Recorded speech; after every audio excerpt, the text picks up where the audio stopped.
see. There we go.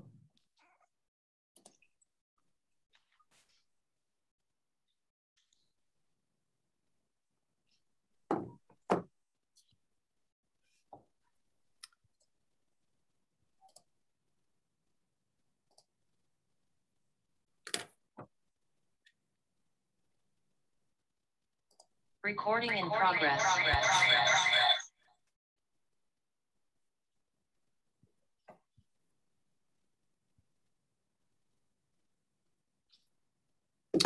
All right. Hey, everybody. Thank you so much for joining us on our Ukraine panel discussion today.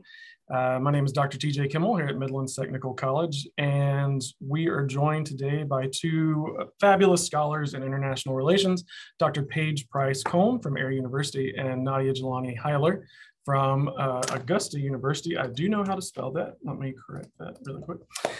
Sorry about that, Nadia. I'm going to give introductions for both of our guests here today too. Dr. Paige Price-Cohn is an assistant professor at the School of Advanced Air and Space Studies, where she teaches graduate courses on deterrence and coercion, space power, and international relations. Prior to joining Air University, she was the University of Chicago's first nuclear security fellow, and her research focuses on issues of nuclear proliferation and the role of technology on deterrence. We also have Nadia Jelani Heiler. She is a senior lecturer at Augusta University, where she teaches American government and international relations classes. She is also the director of Augusta University's Model UN program. Dr. Cohn wanted to share a little bit of information. Since she works for the DoD, she needs to make a disclaimer about her views here today real quick for us. All right, thank you so much. I'm really excited to be here with you guys and have this conversation. This is a new experience for me, but in my new position, I have to give you a disclaimer that my views are mine and mine alone. They do not necessarily represent the views of the United States government, Air Force, or DoD. So thank you. And in our positions as faculty, neither Nadia or I are serving in administrative functions, so we don't have to necessarily make that disclaimer ourselves, but we are speaking for ourselves as well. All right, so before I ask our first question here, I also want to put up here on the shared screen for everybody, if my PowerPoint will cooperate, the map of the Ukraine. I pulled this up from the New York Times minutes ago, showing you kind of where things stand with the Russian invasion. The pink shaded areas are places where the Russian forces are mostly in control and are occupying. The white areas are places where Ukraine is still in command, and then the orange dots are places where things are happening, and you can see sort of a arrow where the Russians are moving from there. That's the latest update from the New York Times today. And excuse me. For our audience, I also want to remind everybody that if you have any questions, please put them in the chat. Nadia and Paige and myself will be able to see them, and we will try our best to answer as many of them as we can. Just got a question about the recording. It is being recorded right now, and we will be happy to send it out for anybody who can't stay for the whole time. And we are glad that you made it for as long as you could. All right, so our first question here is going to go to Nadia, like I said. So the United States and NATO so far have primarily responded using economic sanctions. And that is a tool short of war to try to get another country to change its behavior. But a lot of people aren't really sure what sanctions are, how well they work. Can you give us some background about how sanctions work, what we're doing in particular on Russia, and the likelihood that they are to change Putin's behavior, as much as we can guess with Putin behaving very badly? Yeah, absolutely. I'd also like to thank you for having me today, and I really appreciate being here, especially since you also got me out of a faculty meeting, so yay. That is the best excuse to get out of a faculty meeting. Yes. So to answer your question, so we'll start with what sanctions are in the beginning. So economic sanctions are, as you said, a tool short of war to try to encourage other countries to change their behavior on the international scene or even domestically. So if you're abusing the people even within your borders, then some countries may choose to sanction you. And that just means that there's some sort of removal of economic ties from one country to another. So the sanctioner versus the sanctionee, for example. And so in this case, the United States, other NATO countries are sanctioning Russia in a really interesting way, in part because in the past, it's always or most often been, okay, we're gonna embargo your country. So we'll just cut all economic ties with you and that's it. We're not working together at all. But from one country to another, like bilateral trade cutting isn't extremely useful or helpful in terms of outcomes, right? Because they can just turn around and trade with somebody else. So the more countries that engage in an economic sanction against a country like Russia, the more successful the sanctions are likely to be. But even if there is one or two outliers that are still willing to work with and trade with the sanctioned country, then the effects of the sanctions aren't very likely to have aren't likely to be as powerful in terms of changing their behavior, because again, they can just turn around and trade with somebody else. As I mentioned, the sanctions against Russia right now are interesting because they're against individual people, right? So we're sanctioning Putin and we're sanctioning some of the other oligarchs as individuals and maybe the companies that they run or that they own.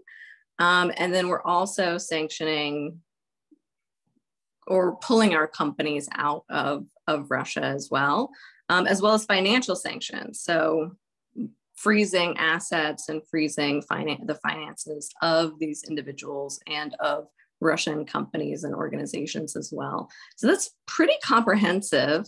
One of the more comprehensive sanctions that we've seen in a while. And it makes sense because this act of aggression is one that we haven't seen in a while either, especially in Europe. So did that answer all of your questions? Yeah, I just wanted to follow up a little bit because we got a few questions about this in the chat. So in targeting these sorts of things that we're targeting, especially the oligarchs, right? So I've read stories about how we're trying to go after their yachts and their possessions that are worth a lot of money. What is the hope when you do something like that? What's the goal of the government engaging in that sort of sanctioning behavior? Well, the hope would be that these oligarchs would turn around and pressure Putin to stop what he's doing.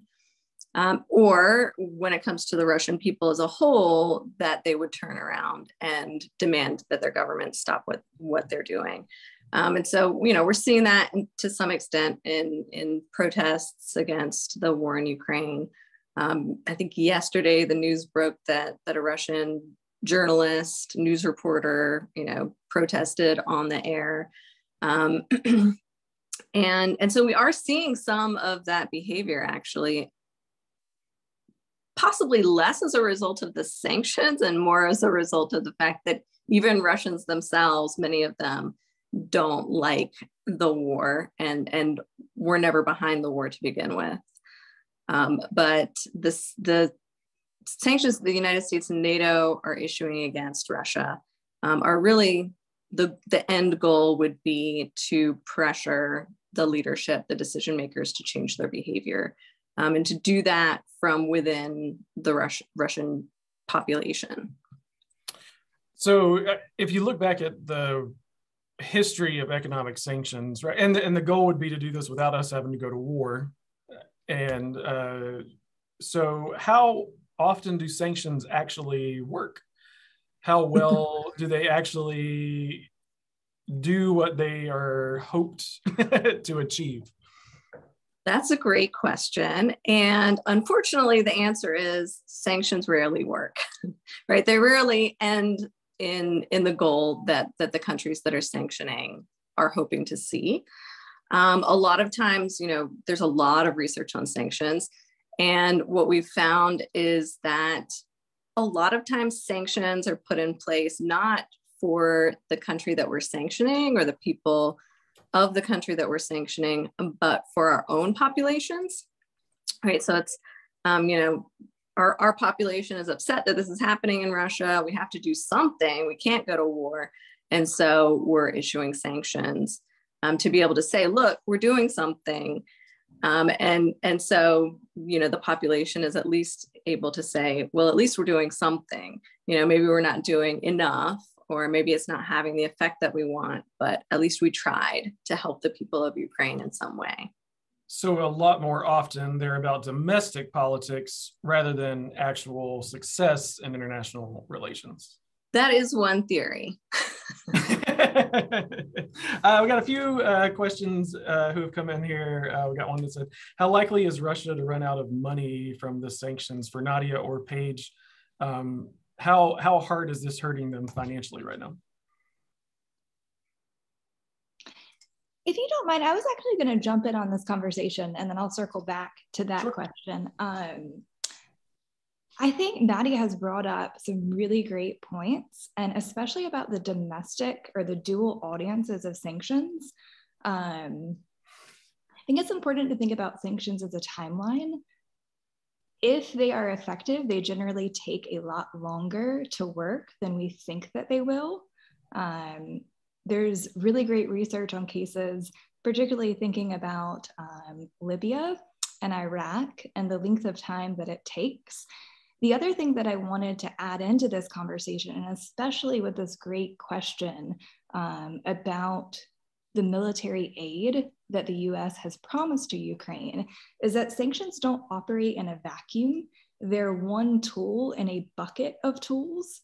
And in the economic realm, you have sanctions, and then you also have economic aid and military aid.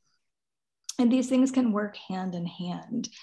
So I think this is a really great question about the military aid that the United States is promising to Ukraine and the effects that that might have. For the question about whether or not Russia is likely to run out of money, I think it's a harder question to answer, right? Like, it's not an absolute, it's not a binary. I do think that these sanctions have been far more comprehensive than we've seen in a while. And so the difference is we're really hitting them where it hurts in a way that we don't often see, particularly with Russia. But to the extent that they're going to fully run out of money, I don't see that as likely. Yeah, I saw today there was a big payment for some of their debt. And so for those of the people who are on the Zoom call today, just a very brief explainer for government debt. So what governments do is they sell things like savings bonds. And so you buy an individual bond or whatever the case may be, and they pay you X amount of interest for however many years. And the interest payments are due at a specific time, and then they pay the interest. Or they pay you back the money for the bond once the term is over. And so Russian had a big interest payment due today, and it was supposed to be paid in US dollars, but we have severely limited their ability to convert rubles into dollars as a result of this sanction. And so they're trying to pay them in rubles, and the people who are holding the bonds definitely don't want rubles right now because the ruble is collapsing and its worth as a result of all of this. And so it is extremely complex, like both of you were saying here, all these different parts are pulling in very complex ways. I also had one question here about what is an oligarchy, right? Just so everybody can be on the same page. Oligarchs and oligarchy is a type of government where you have a large group of people who have a lot of money, they're in the military, or they're, they own private businesses, and they have a lot of influence on the government, way more than you would see in a typical democracy where, those same actors also have influence, but way more corrupt. And they're very wealthy people in Russia. And so when we talk about oligarchs and oligarchy, that's what we're talking about in Russia. I also wanted to ask Paige, right after the war started and the US and NATO responded with heavy economic sanctions, Putin raised the nuclear rating for the Russian armed forces. And that has had a lot of people concerned about the risks of a nuclear conflict here. So far, it has been conventional weapons, short of nuclear, chemical, or biological weapons, at least as far as we know on chemical and biological so far. What are the risks of a nuclear conflict? Like, what are the chances that Putin would actually use a nuclear weapon against just the Ukraine? Yeah, TJ, that's a great question, and especially how you phrased it, against the Ukraine specifically. So I think there's a few things to highlight with Russia and nuclear weapons, and particularly with Putin in power. So Russia has a different theory of victory than the United States does. And with that, it sees nuclear weapons as different than the United States sees them. And those beliefs can be seen in the makeup of their nuclear arsenal. So when we think about nuclear weapons, we usually think about strategic weapons. The sense that nuclear weapons are different. They target indiscriminately. If you drop a nuclear weapon, you are far more likely to hit civilians than you are with any other type of weapon, right? And so if you hear things about like a nuclear taboo and we would never use nuclear weapons, that's where a lot of that comes from.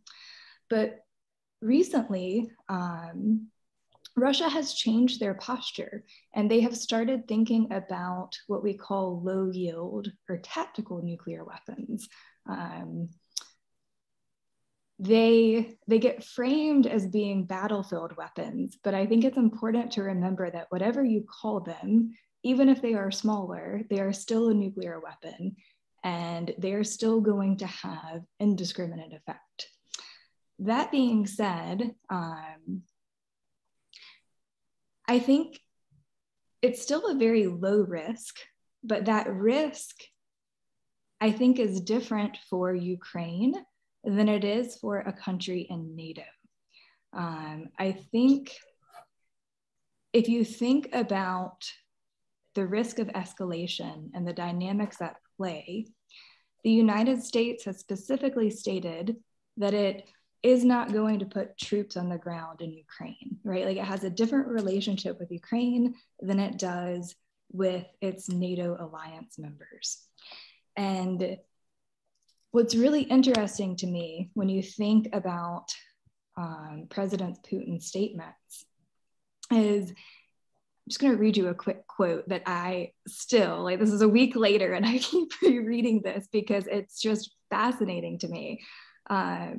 So President Putin said, you know, the Russian Federation retains the right to use nuclear weapons in response to the use of nuclear weapons, which is really not surprising. That's what every country's posture is. But the rest of his sentence says, and also in the case of aggression against the Russian Federation with the use of conventional weapons when the very existence of the state is put under threat.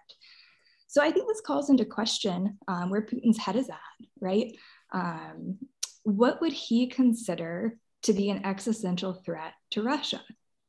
And I think this actually loops us back into our conversation of economic sanctions, because I think for President Putin, he sees conflict on a spectrum, and he's called out sanctions as economic warfare.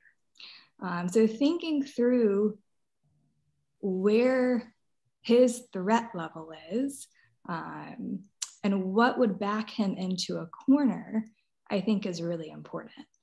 I do not mean to be alarmist. I actually really don't think it's likely. It's just the first scenario that has a little bit more likelihood than things that we have seen in the past. Yeah, it's interesting to hear the discussion about tactical nuclear weapons, because I know that there was a lot of talk about those back in the 50s and 60s, and sort of the idea that you could use those a little more casually when, you know, as you pointed out, Paige, the destruction from those is very indiscriminate and horrifying, right? I mean, a nuclear blast is enormous and terrifying. So a few people, or we had a question here, Russia asked China for help in the invasion, or I guess if Russia asked China for help in the invasion, would that involve NATO countries if China got involved? Not automatically. So I put up a map here for everybody. The countries that are highlighted in like a light blue kind are the current NATO countries, and everybody else is not in NATO. And so the basic gist for NATO is that an attack against one is an attack against all.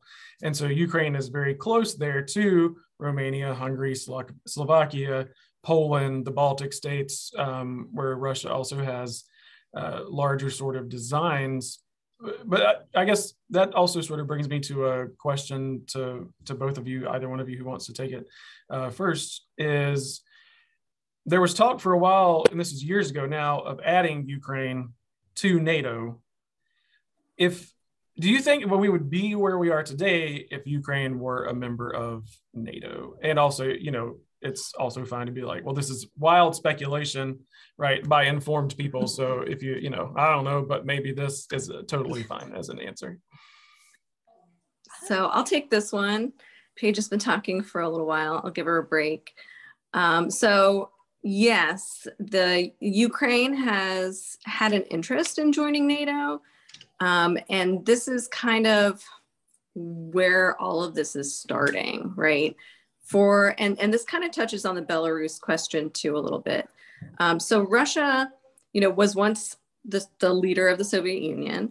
And when the Soviet Union collapsed, there were still countries that really kind of relied on Russia for support to prop up their governments. And other countries that moved to the West, right? So Czechoslovakia, now Slovakia and the Czech Republic were already very Western facing. And the European Union helped kind of absorb some of those post-Soviet states. So we're interested in being more Western, democratizing, joining the, free trade alliances and things like that. But then there were other countries that wanted to kind of remain in Russia's sphere of influence because it really kind of kept those leaders in power, basically. And when Putin came to power, he definitely wanted to keep those relationships going. And Ukraine was one of these countries that the leadership was very heavily tied to Russian leadership. They were also oligarchs that were tied to the Russian oligarchy too. And Ukraine also has a significant Russian minority population, largely along the border with Russia too. And so, Russian speaking population, and all of this ties into Putin's desire to retake Ukraine as a part of Greater Russia, right? Because once he lost control over the Ukrainian leadership, and this happened in 2013, there was a big uprising in Ukraine, massive protests across the country, especially in Kiev, and the leader ran away, right? He was like, oh crap, it's happening. I gotta get out of here. So he fled. And then democratic elections were held, and the next president of Ukraine was much more sort of Western facing, and then more Democrat, and starts looking towards joining NATO, which was one of the things that the majority of Ukrainians were wanting, right? But there was still that significant Russian population that didn't want to join that didn't want to join NATO. And that still was very happy when the leadership in Ukraine was Russian centric, and gets concerned now about their rights and about their status when the new Ukrainian leadership is more Western focused. And so all of this also ties into the fact that these oligarchs are all really corrupt, and Ukraine has a lot of resources that Russia could tie into whenever it wanted to, and they were all scratching each other's backs. And now they've lost that relationship, and I'm sure a lot of that income and those finances and things like that too.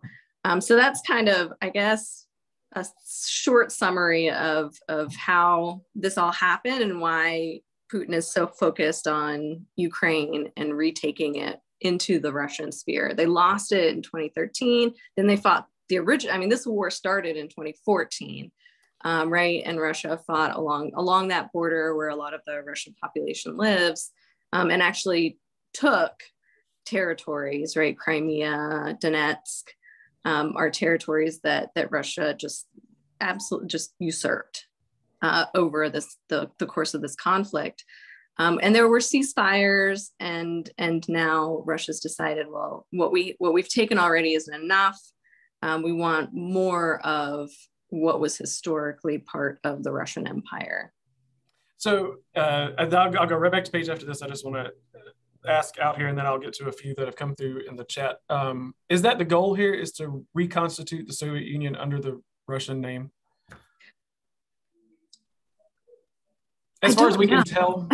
I mean, it's hard to tell because we're playing a weird game, but yeah, go ahead, Paige. Yeah, you know, it's all speculation at this point, but I do think that that's part of it. I think for Putin, he just turned 70 and he started to think about his legacy. And I think he is someone who remembers the glory days of the Soviet Union. But as I say, that part's speculation. But what I wanted to pick up on, if you don't mind, because go ahead.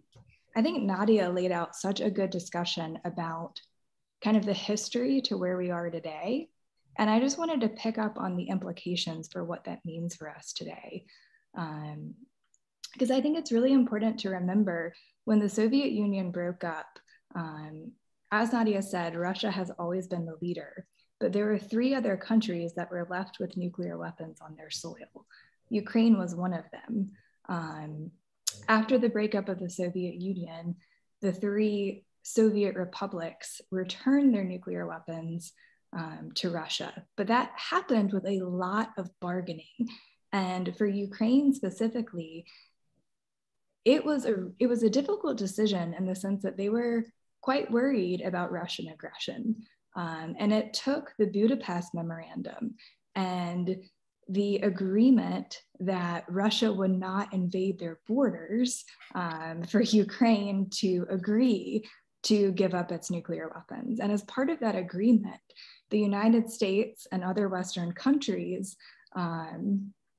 talked about coming to Ukraine's aid. Now, they didn't say exactly what that would mean, but they did say that we will come to your defense. And so in 2014, when Russia first invaded Crimea, it was a watershed. I mean, this was the first time you can really trace and question, does the United States do what it says it's going to do as a partner? And so taking 2014 and now what's happening currently, I have a big question of, well, what does this look like in the future for the liberal international order? Where does the United States sit in all of this? And what does that mean, not just for NATO, but for the larger international system? So I just wanted to pick up on that conversation because I think it's really important. Yeah. What do you, because I think that's something that's been on my mind too, is we're sort of returning at the end of the Cold War, we entered sort of a unipolar situation where the US was the only superpower in the world economically and militarily. And we are returning to sort of a multipolar world where it is the US and NATO against Russia, against China, who are pretending to be friends for a while, right? They're just kind of using each other at this point, which they come and go at doing over time, right? What are the implications for the international order? Yeah, what does that look like going forward for the US military defense posture? It's a great question. Nadia, do you want to jump in or do you want me to start off and you pick up? Whichever way is fine by me. I'll jump in for a second and just talk about it sort of in global terms. So one of the things that we saw after the collapse of the Soviet Union was democratization running rampant, right? All of these countries were like, we want what America has. We want what Europe has. We want democracy and, free trade and great lives and, good products to buy, because I don't know if you ever heard any of these stories, but like Soviet products were junk, right? And so, you know, they were really excited about this, and they were going to do what it took to democratize. And all these political scientists were like, it's the end of authoritarianism as we know it, and we're moving into this era of democracy and democratic peace theory, which says that no two democracies don't fight wars with each other, which would mean if everybody was a democracy, then we would all have peace. And it's like beautiful sunshine and roses. But over the last 15 years or so, actually what we've seen on the international scene, and this is from the Freedom House reporting, which is a human rights organization, or organization that studies sort of politics and political freedoms around the world, is that we're losing globally political freedoms year after year after year for like the last 15 years or so. Is that more and more countries are instituting more and more authoritarian, or if not outright authoritarian, more restrictions on civil liberties. And that includes our country too. We're not immune from this either. And so, you know, when it comes to me thinking about the international order and what this means for that, you know, if Russia wins here, what message does that send to all the other authoritarian countries in the world, right? What does that mean for China, which has, you know, Taiwan is in China's orbit, and they've been, you know, biting at the bit to try to, you know, get what Taiwan has, all the wealth and success that Taiwan has, and incorporate that back into mainland China, you know. What about other countries that historically had, you know, other territories at some point in their history under their control? What does this mean moving forward for the international order, and what all of a sudden becomes okay to do? That could really upend things, and we could see a lot more conflicts like this moving forward if Russia is successful here. Paige, you want to add to that? Yeah, this is great, because I was going in the same direction, just thinking about it from the US perspective, and particularly what does that look like for our defense posture. So I think Nadia picked up on a really interesting point. One of the things to watch out for is what China and what Xi Jinping is learning from this. As Nadia said, Taiwan is a concern.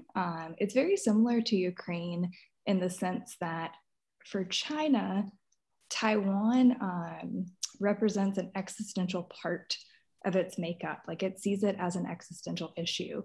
And if the United States were to try and defend it, that would be an existential threat for China.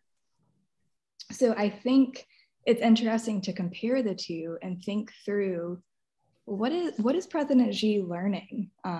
What is he going to try and do over Taiwan? Now, there are some distinctions there. The United States has been much more ambiguous about whether or not it would be willing to defend Taiwan than it has Ukraine.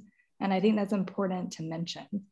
So Taiwan is a partner to the United States. It's not a treaty ally like NATO, or even like South Korea and Japan are, both of which are under extended deterrence relationships with the United States.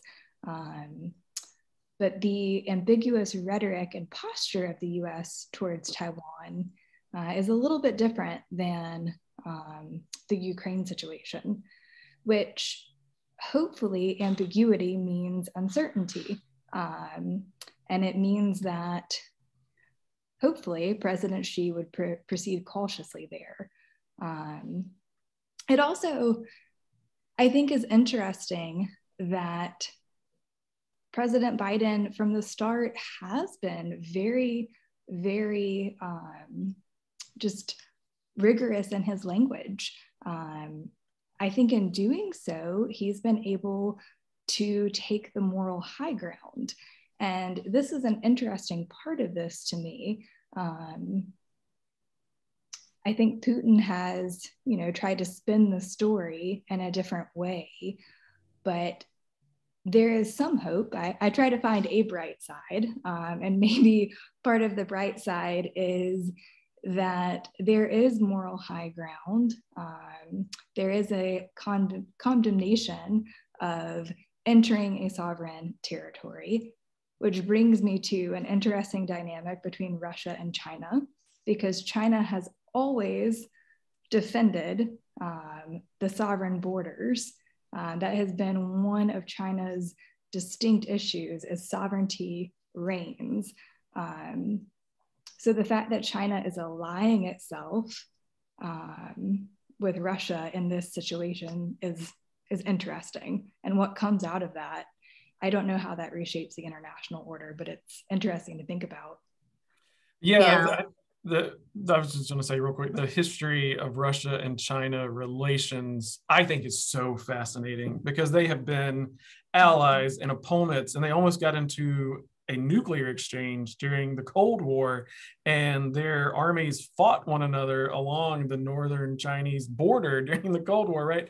And then they got a lot closer to the United States after Nixon, and then now, anyway, go ahead, Nadia. Oh, I was just going to say, I mean, using the same logic that, or I use the term loosely, that Putin is using right now for taking over Ukraine. I mean, Turkey could say, we want to recapture the entire Ottoman Empire. India could say, we want the Mughal Empire back. I mean,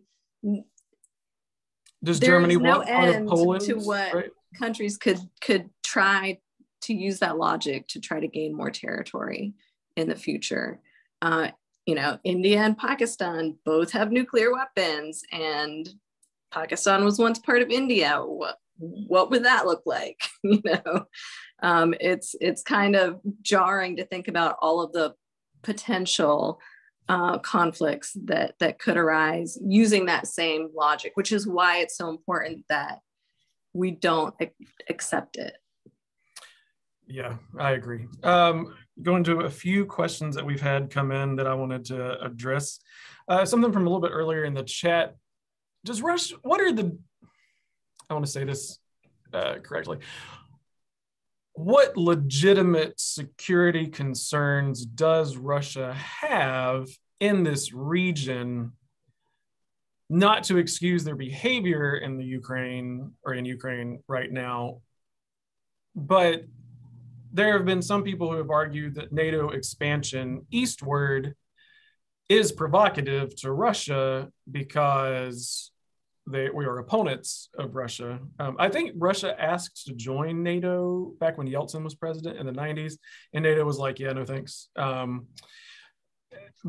And so this is something you hear the Russian government talk about a lot, which is their claim that they have genuine strategic interests here. How legitimate are those, keeping in mind we're Americans with a completely different perspective on it, of course, but how legitimate is that, do you think? And you can go any direction with that you want to beyond that. I mean, I personally don't see a whole lot of legitimacy in that, simply because we know that Europeans don't want to go to war, right? They've been a part of NATO for a long time, but for a very long time, they've also not been contributing as much of their GDP towards their militaries as they're supposed to under NATO. And so that kind of signals that they're not as into sort of, we're going to fight some wars as, Russia might think or might be trying to portray that there's some sort of threat. The United States has been contributing a significant portion of our GDP to our military, but we're half a world away, right? And so, and avoid at all costs a direct confrontation with Russia. So again,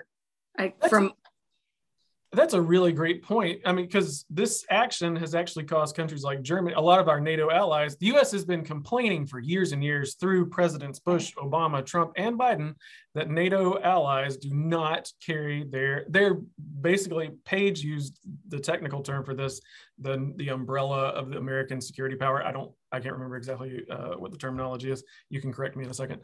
But they're counting on the US, right, in the past. But now that Russia has done this, we've seen a lot of these countries, including Germany, dramatically increase their military spending just in the last few weeks, which you would think puts Russia at a weaker position, strategically speaking. Yeah, that is such a fascinating point, right? Because I think you guys hit it right on the money. Europeans have not wanted war. They have not been postured for war. And it's the actions of Putin that caused this marked increase that we saw from Germany, which is fascinating. It's almost like it changed 30 years of history in one day. But I think it's important to put yourselves in the mind of Putin as much as we can. So take all of that with a grain of salt. But I think that being able to frame this as an aggression from the West gives him, in his mind, legitimacy to do the actions that he's doing. And why does he want to do those actions? I think part of it is exactly what Nadia laid out, and the relationship with Ukraine and wanting to take that back under Russian influence. But I also think that Putin is a president who misses the glory days of the Soviet Union, who sees that the international order is changing and that they are no longer the pacing threat of the United States, that China has kind of usurped them in that. And that if you look at US defense documents, and if you look at postures, and even buzzwords that can be really annoying, there's a pivot to the Pacific. Like the United States is starting to focus more on engaging with China. And I think that is a bitter pill for Putin to swallow. And so part of this, I think, is hey, look at me, I'm still here. I still matter. And TJ, if you don't mind, I actually see a question that is related to this. So one of your students asked about how North Korea factors into all of this, and that Kim Jong-un has been doing more nuclear testing recently. I think that this is a very similar phenomenon. North Korea, we've seen, especially with Kim Jong-un, but with each of its dear leaders, has used its nuclear testing in a very similar way to show, hey, I'm here, I have nukes, pay attention to me too, I matter. So I see it as similar behavior. Yeah, it is sort of encouraging bad behavior by a lot of people. And another chat comment came in about the concern about Germany increasing their military, given everything that happened during World War II, right? A lot of Germany's neighbors won't love that either, including Poland. At the end of World War II, they signed a treaty where Germany permanently gave up any claims to Polish territory. But if you can just turn around on your agreements, right? What good are they? Another question I wanted to get to, because I've seen this in the news a lot of American members of Congress and commentators in the United States have been interested in a no-fly zone in the Ukraine. The way it is described frequently makes it sound like it's this very straightforward thing where the international system agrees, maybe through the UN possibly, to put a no-fly zone over a section of Ukraine or whatever country. We use this in Iraq with success, actually. But in Iraq, it was the incredibly powerful US Air Force versus the very weak Iraqi Air Force, and it was not a problem for us to enforce the no-fly zone. This would be considered an act of war by the Russians, though, would it not, if the US or NATO or some other international system attempted to implement a no-fly zone, right? Because what that is saying is that the other country's Air Force doesn't have the power to fly in that space, and we will enforce it with our Air Force, correct? That's right. Nadia, if you don't mind, I'll take this from the US perspective and then let you speak to the larger role of the UN. So I think it's important to consider this from the standpoint that it is a combat mission. A no-fly zone means that you have to be credible in your threat, that you will not allow Russian aircraft to fly over. What that translates to is you have to be willing to shoot down Russian aircraft. That is an act of war, particularly to Russia. And why that is so dangerous and why this is something that I think is really important to talk about is Russia is a nuclear armed state, and to shoot down one of their aircraft has a very real potential for escalation. And it is something that I don't think the US is willing to do for those very reasons. But there is a broader discussion to be had here about the international norms and rules around this, but Nadia can speak to that much better than I can. Can I throw one comment out before you start, Nadia, because that reminded me back, because I was an undergrad and was coming up in the 2000s during the War on Terror, and one of the lessons I thought we taught the world was that we went into Iraq when they didn't have weapons of mass destruction, but we didn't mess with North Korea, and they got nuclear weapons, right? And so how we respond sends messages and signals to other countries that they learn from, and then they take actions, right, in response to those. So yeah, go ahead, Nadia. Yeah, absolutely. You're absolutely correct. I think from the international perspective, in terms of putting a no-fly zone in place, NATO doing it would include the United States. So that would be the United States going and getting into a direct war, the United States and the rest of the NATO countries getting into a direct war with Russia, which is something that we want to avoid. And the United Nations, unfortunately, is completely powerless at this point because Russia sits on as a permanent member on the Security Council. So the way that the United Nations is situated, or the structure of the system, has the Security Council as the institution that is able to act in security matters. So you're not going to see international UN sanctions. You can see NATO sanctions. You can see other countries joining in on the sanctions, but they won't be United Nations sanctions because Russia can veto that. That's only something that the Security Council can do, and Russia has a veto on the council. And you won't see any military action, sending in peacekeeping forces or anything like that, again, because Russia has a seat on the council. And so, unfortunately, the way that this council was set up, this was 1945, post World War II, and we're looking at the Security Council were kind of the great powers that were left over after the war, right? So the United States, France, Great Britain, Russia, and China are all the P5, the permanent 5 members, and each one of them has veto power on the Security Council. So if you're ever wondering, why doesn't the UN do more stuff? That's why. those 5 permanent members veto all the good stuff. So because it's not in at least one of their interests, or in the interests of one of their allies. So that's kind of where we are. We have seen some action in the United Nations, mostly symbolic, really.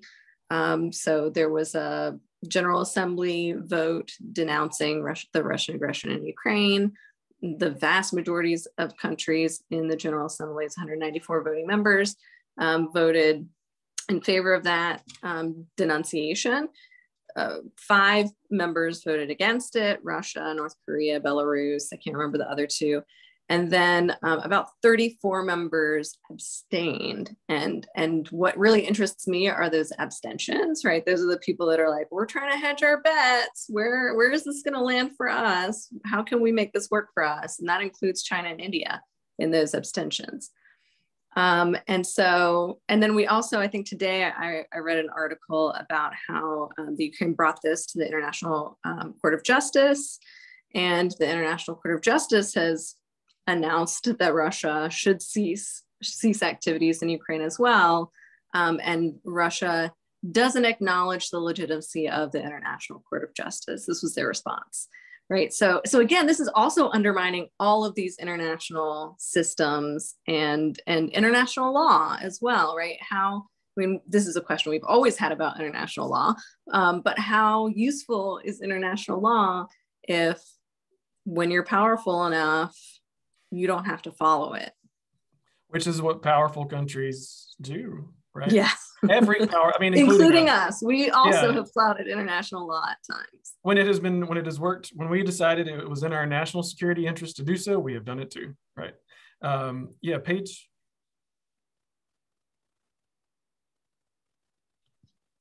I'm sorry, TJ, what's the question? We were looking at the sort of global order. Actually, you already addressed it, come to think of it. Never mind. All right. Looking forward to sort of how this plays out. I read an interview today with General David Petraeus and on CNN, and he was talking about 4 different potential outcomes. One of them was Russia wins outright and absorbs Ukraine. One is Russia gets stuck in a quagmire. One is Russia backs out and tries to save face and, ends it because it's going pretty poorly for them. One of the comments in the chat was asking about is one reason this has not gone as well for Russia as a lot of people assumed it would when it started, because they were relying on a lot more conscripts than or drafted members than the US does, which is none right now. And then 4th is an outright Ukraine victory. Of those 4, which do you think is the most likely right now, knowing what we know now, which is of course very limited, or do you think it's something else? Ooh, that's really interesting. I think from the US perspective, if Russia were to end up in a quagmire, that would probably be our desired outcome. That, or it saves face and backs out. How likely Russia is to back out, I actually think at this point it's very slim. Like if I think about what are off ramps that would help President Putin save face and be able to back out, the only one that to my mind makes any sense is something like the JCPOA, the Iranian nuclear deal, in the sense that there was a time horizon that Iran agreed to, like 15 years, it won't pursue nuclear weapons. And I wonder if what could help President Putin save face is if Ukraine were to agree to a number of years not to join NATO. To me, that's something that's interesting, that it's more plausible than anything else I've heard or thought of. Whether or not that's likely, I don't know that that likelihood is great. The likelihood of Ukraine being able to win the war outright, wow, how amazing would that be? I think for that to happen, it would take a lot of help from the West. Like if we think about how wars are won and the technology and the equipment that goes into it and the amount of money and the amount of state capacity that's required, I'm not sure that Ukraine is able to do that on its own, but it is getting an influx of aid from the West. And if Western states are able to convince their domestic populations that we should be spending X amount on sending military and economic aid to Ukraine, that likelihood increases. I'm not going to say that it happens, but it increases. I'll be honest with you, I don't know what the likelihood is that Russia has an outright victory and usurps Ukraine and takes it over. It's really hard for me to think about. I don't want that to be the outcome. And I think my own personal biases make it hard for me to think about being the outcome. So to me, it's those middle two that are interesting and somewhat more likely. So I would agree with that. Absolutely. I think for me, I see the quagmire scenario as probably the most likely scenario. It could eventually lead to Russia at least taking more territory from Ukraine than it already has as well.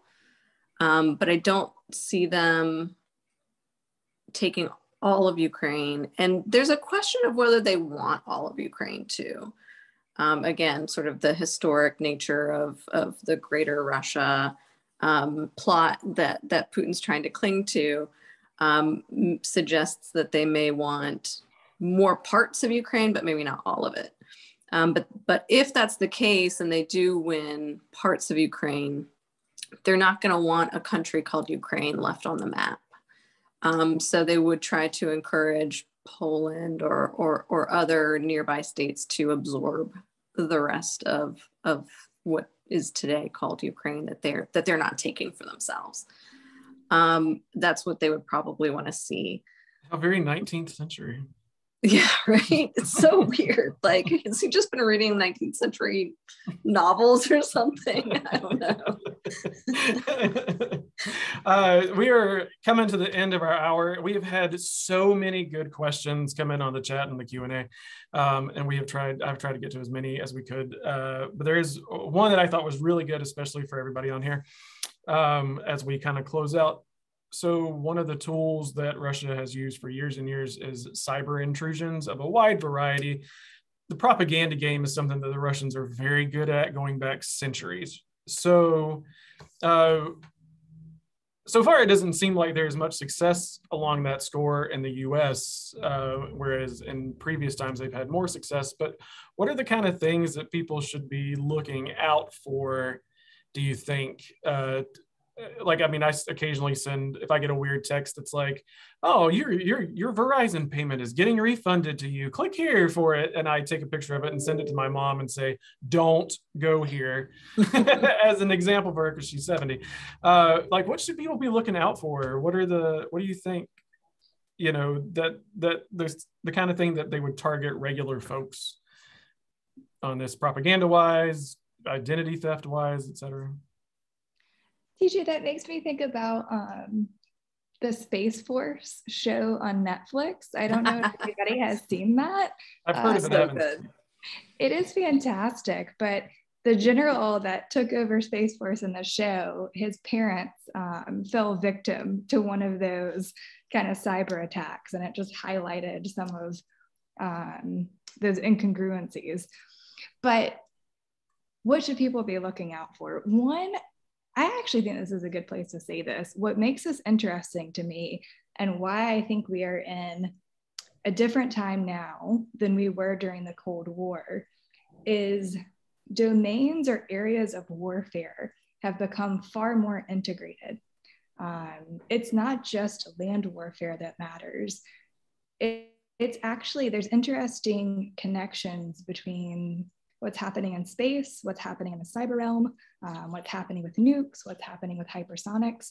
It all goes together in a way that wasn't really the case prior.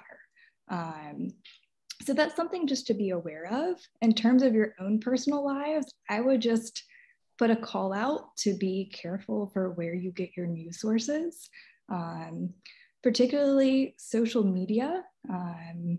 Can be a difficult place if that's where you're only getting your news sources from. I'm sure you all know this, but that can be difficult.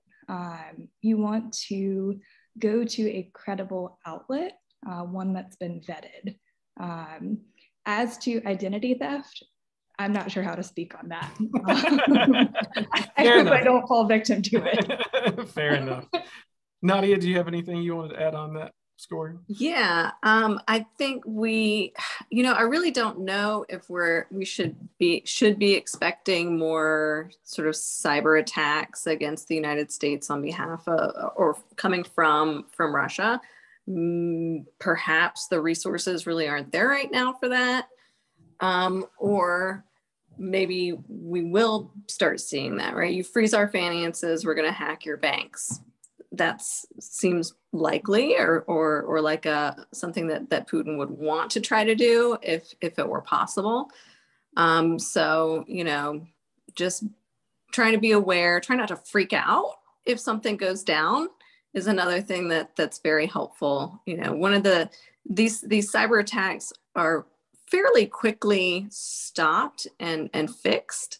And so, you know, if your bank goes down or banking in general goes down, we don't have to have a run on the banks, right? Or, you know, pull out money now, keep some dollars on hand, some cash on hand at your homes, and so that you don't feel like you have to make a run on the bank. It's, you know, we see these very natural responses when there are shortages of things, right? You hear, oh, there's a gas shortage. Everybody's going to go fill up their tanks right away, or gas is going up. And so everybody fills up their tanks right away. And that just like escalates it more. It makes the problem worse.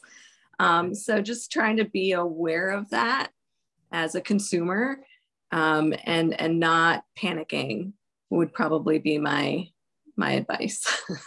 I think both of those are great. And I would piggyback on what Paige said about social media. Don't trust social media. Like, don't believe the things you see on social media. Seriously.